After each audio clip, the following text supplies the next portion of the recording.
노트북 LM을 활용한 외국어 학습 방법, 외국어 학습 콘텐츠 만들기.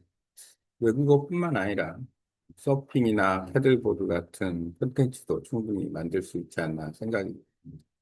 가장 중요한 노트북 LM 콘텐츠는 마인드맵, 오디오 리뷰, 비디오 리뷰가 있는데 내용을 보면 지금 여기서 마인드맵을 리뷰를 할 건데 일단은 살짝 확인을 한다면 한국어 읽기와 학습 방법론은 세팅값에서 그 아웃풋 랭귀지 글자를 이제 한국어로 설정을 해서 하면 됩니다. 주로 베트남어 리뷰를 하는데 한국어를 원래는 내가 개인적으로 할 건 아니고 어,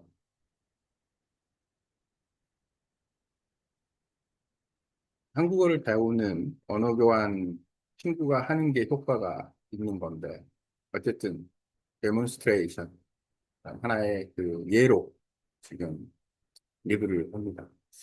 여기 보면 오디오 오버뷰는 어, 남녀가 이제 대화하는 형태의 팟캐스트 자료로 활용할 수 있고 비디오 오버뷰는 말 그대로 프리젠테이션용이기 때문에 바로 콘텐츠로 사용을 할 수 있다는 장점이 있고 요약된 부분도 있고 그렇습니다. 그다음에 여기 있는 마인드맵을 리뷰를 할 건데 마인드맵은 이제 리뷰를 하고 이제 발음을 학습할 수 있는데 베트남어는 발음이 어려워서 발음이 자막을 통해서 보면은 다 틀리는데 한국어는 어떨지 모르겠어요. 그러니까 한국어를 배우는 외국인 입장에서 한국어 발음이 어렵다? 어려울 수도 있겠죠. 외국어라는 거는 발음 자체가 소리 자체가 생소한 거니까. 내 입장에서는 한국어가 모국어이기 때문에 한국어 발음은 뭐 그냥 노멀하다. 평범한 발음이다라고 생각을 하면 될 것 같네요. 자, 리뷰를 해보면 오늘 주제는 한국어 읽기 학습 전략과 방법. 한국어 읽기 잘하는 방법으로 말 중심 학습의 중요성, 읽기를 통한 단어력 및 이해력 향상, 한국어 발음 특징, 한글의 구조 이해, 한국어 읽기 연습 방법, 학습 도구 활용 아이디어로 이제 내용을 정리를 해보겠습니다. 말중심 학습의 중요성. 우선은 우리가 외국어를 공부할 때 목적은 의사소통이에요. 의사소통. 커뮤니케이션이 중심이기 때문에 의사소통 듣고 말하기가 주지, 뭐, 읽고 쓰고, 이런 번역하고 이게 주는 아니다. 그래서, 초기부터 집중적으로 말 중심 학습을 하는데, 일단 단어를 많이 알아야 되니까, 선택의 여지가 없이 읽기를 해야 된다. 단어를 공부하기 위해서. 성인인 경우에는 특히 더욱 그렇습니다.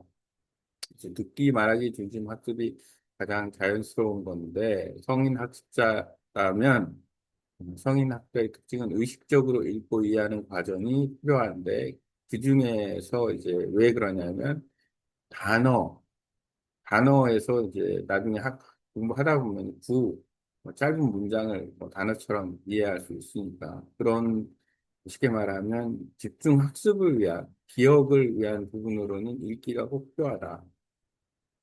읽기라는 거는 1분에 뭐 1000단어까지도 읽을 수 있으니까 읽기는 상당히 중요한 훈련이긴 하지만 그래도 읽기에 너무 치중해서는 안 된다.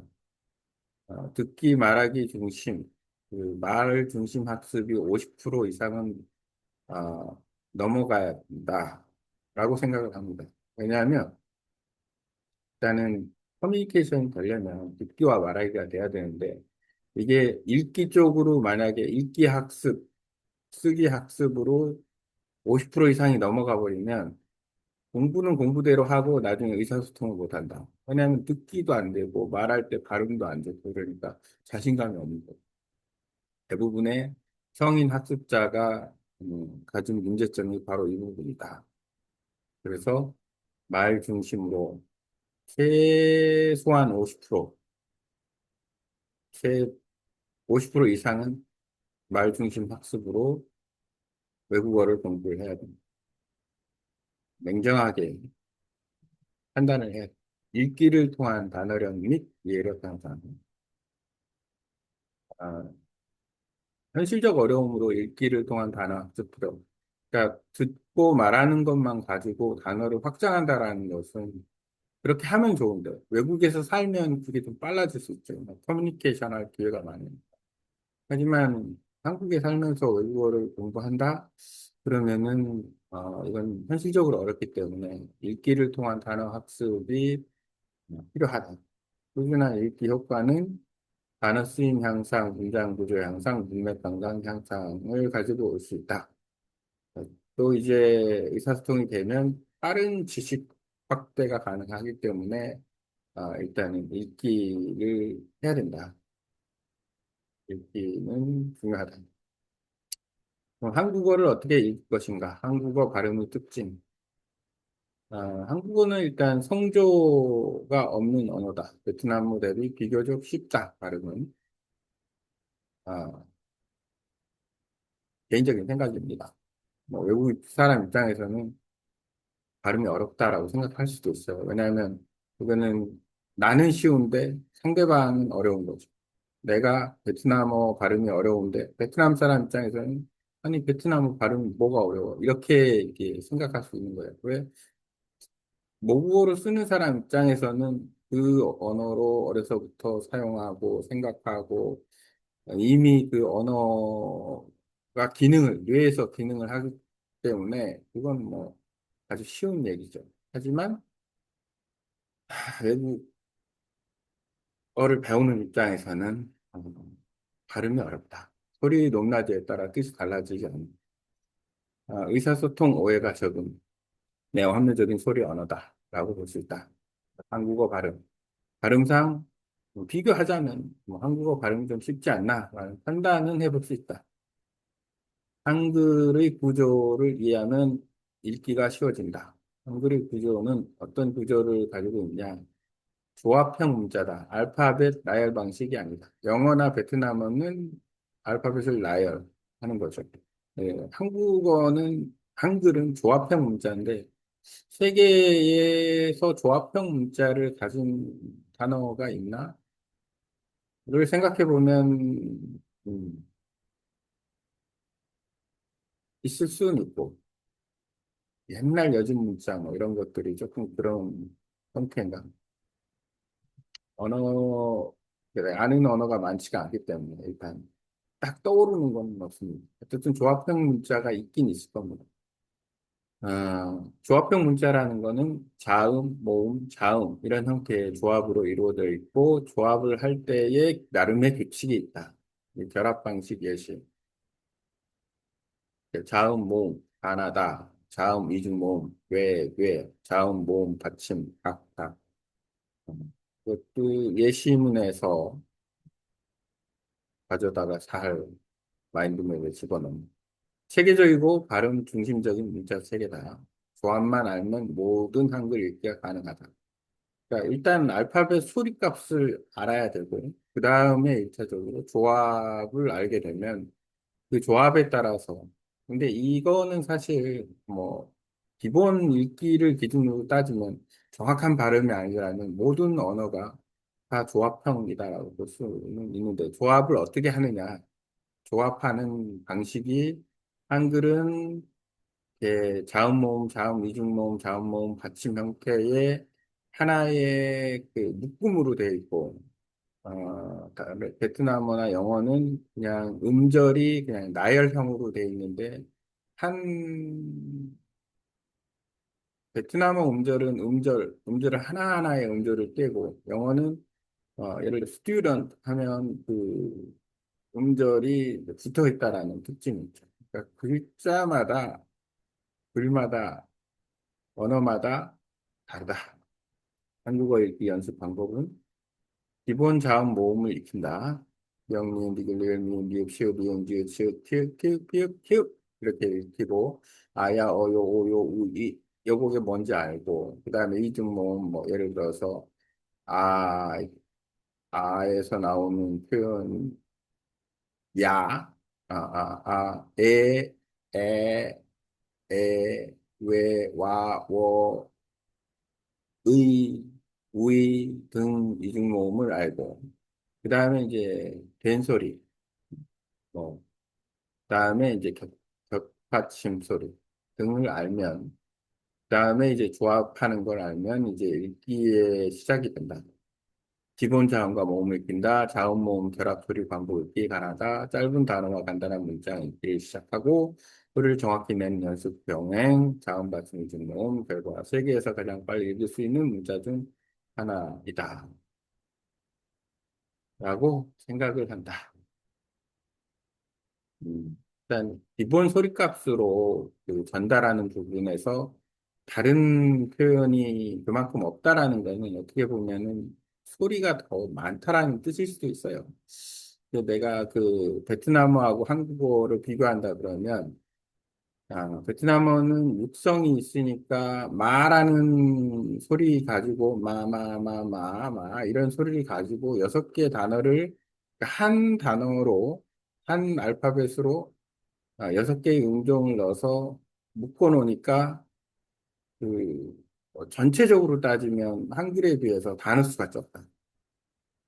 그런 부분이 있어요. 그러니까 한국 사람 입장에서는 단어 수가 많다라는 특징이 있죠. 그러니까 베트남 사람 입장에서는 베트남어가 가지고 있는 단어 수에 비해 똑같은 걸 한다 그러면 한국어 단어가 아마 두세 배, 많게는 어, 3배 정도 많지 않을까. 그 단어 공부하는 게 쉬운 얘기가 아니죠. 외국 사람 입장에서는. 베트남 사람 입장에서는. 근데 한국 사람 입장에서는 단어 공부는 쉬운데 발음이 어려워. 왜냐하면 마라는 게 그냥 6개의 단어를 뜻해요. 근데 소리값에 따라 달라. 마, 마, 마, 마. 그러면 뜻이 달라지는데 이걸 발음을 잘 못하면 어, 엉뚱한 소리가 돼버리니까 그런 어려움이 있다. 한국어 읽기 연습 방법 그렇지 않나? 그라평 체계주고 발음 공식 문제수 조합만 알면 한글 읽기 가능. 한국어 읽기 연습 방법은 어떻게 하냐? 기본 자음 이거 했고 마지막 학습 도구 활용 아이디어 노트북 LM 활용 현재 베트남어 학습 중 이거는 예시로 지금 하나 만들어 보고 있는데 내가 한국어를 이렇게 리뷰하는 데 의미가 그렇게 많지는 않아요. 왜냐하면 한국 이건 뭐 외국 그 언어 교환 친구를 위해서 하긴 하는데 이해하기도 쉽지 않고 내가 하는 얘기를 뭐 마인드맵이라 조금 이해가 좀 가능하겠지만 어쨌든 어, 직접 하는 게 좋다. 수동적으로 자료를 받아서 공부하는 것보다는 능동적으로 자료를 만들면서 공부하는 게 더 효율적일 수 있다. 더 도전적이고 어, 그거를 추천을 하고 그렇게 할 수 있는 어느 한 친구를 만나는 것이 서로에게 도움이 된다. 나도 베트남어를 만들어서 교류를 할 수 있고 베트남 사람도 한국어 자료를 만들어서 교류를 하면 도와주기가 더 쉽다. 이것도 뭐 도움은 되겠지만 어쨌든 그렇습니다. 노트북 예령 활용, 현재 베트남 학습 중 한국어 콘텐츠로 다시 제작 계획, 활용 과정은 노트북에 글 작성, 이거는 이제 노트북에 직접 글은 작성하진 않죠. 대부분 아, 구글 도큐멘트나 유튜브 영상을 업로드해서 콘텐츠를 만드는 거고 마인드맵으로 구조정리 지금 하는 것처럼 리뷰할 수 있고 이해도가 좀 빨라질 수 있고 그다음에 오디오 리뷰로 팟캐스트를 만들고 그다음에 비디오 리뷰로 프레젠테이션을 만들고 AI로 자막을 조정한다. 조정까지는 아니고 그냥 AI를 활용해서 콘텐츠를 만들어서 노트북 LM으로 돌려서 다시 콘텐츠를 만들고, 그 한국어를 리뷰를 해서 아, 자막을 보면 또 단어를 공부할 수가 있다. 이상 아, 한국어 읽기 잘하는 방법에 대한 이야기를 해봤습니다.